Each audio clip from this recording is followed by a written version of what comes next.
Attenzione, annuncio squalifica. L'atleta Alessandro Reppele è stato squalificato per falsa partenza. La quinta serie in acqua, la quarta che si schiera.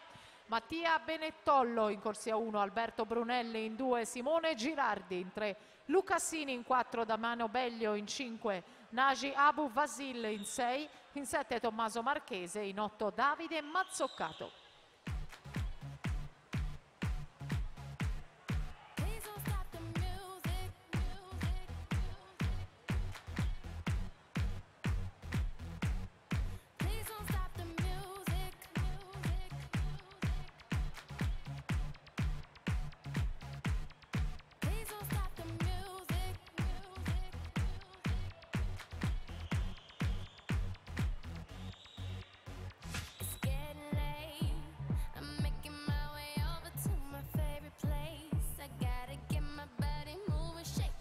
Epilogo di gara, forse in quarta corsia Giovanni Antoniazzi, per lui la prestazione di 1.03.58.